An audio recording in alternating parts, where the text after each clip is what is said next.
Masala fry idli ಮಾಡಲು ಮೊದಲಿಗೆ ಇಡ್ಲಿಗಳನ್ನು ಚೆನ್ನಾಗಿ ಒಂದು ಪ್ಲೇಟಲ್ಲಿ ತೆಗೆದುಕೊಳ್ಳಬೇಕು, ಅಥವಾ ಮಿಕ್ಕಿ ಇಡ್ಲಿನೂ ಈ ಥರ ಮಾಡ್ಕೋಬೋದು. ನಾನು ಬಿಸಿ ಇಡ್ಲಿನ ಆರಿದ ನಂತರ ಈ ಥರ ಕಟ್ ಮಾಡ್ಕೊತಾ ಇದ್ದೀನಿ.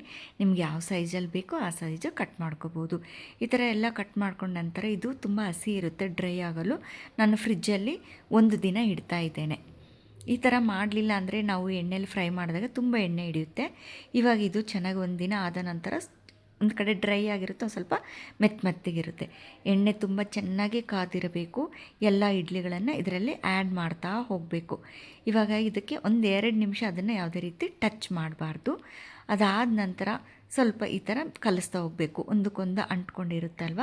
ಸೊ ಒಲೆ ಮಾತ್ರ ಜೋರಾಗಿ ಇರಬೇಕು, ಯಾವುದೇ ಕಾರಣಕ್ಕೆ ಸಣ್ಣ ಇಡಬಾರ್ದು, ಎಣ್ಣೆ ಹಿಡಿಯುತ್ತೆ. ಈ ಥರ ಮಾಡೋದ್ರಿಂದ ಡ್ರೈ ಆಗಿರೋದ್ರಿಂದ ಜಾಸ್ತಿ ಎಣ್ಣೆ ಹಿಡಿಯೋದಿಲ್ಲ.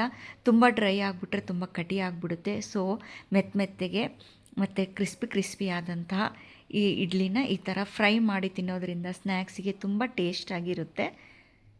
ಇಡ್ಲಿ ಮಿಕ್ಕಾಗ ಏನು ಮಾಡಬೇಕಾ ಅಂತ ಹೇಳಿದಾಗ ಈ ಥರ ಮಾಡಿಕೊಡೋದ್ರಿಂದ ಟೇಸ್ಟಿ ಸ್ನ್ಯಾಕ್ಸು ರೆಡಿ ಆಗುತ್ತೆ.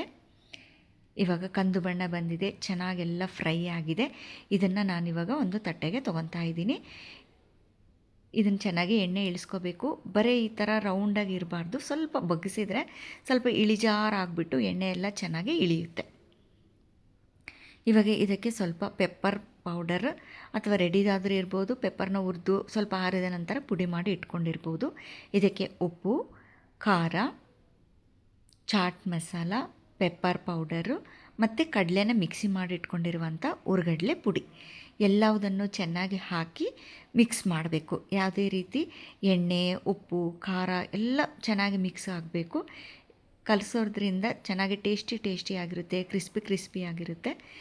ಒಂದು ಸರಿ ಟ್ರೈ ಮಾಡಿ, ತುಂಬ ಟೇಸ್ಟಿಯಾಗಿರುತ್ತೆ.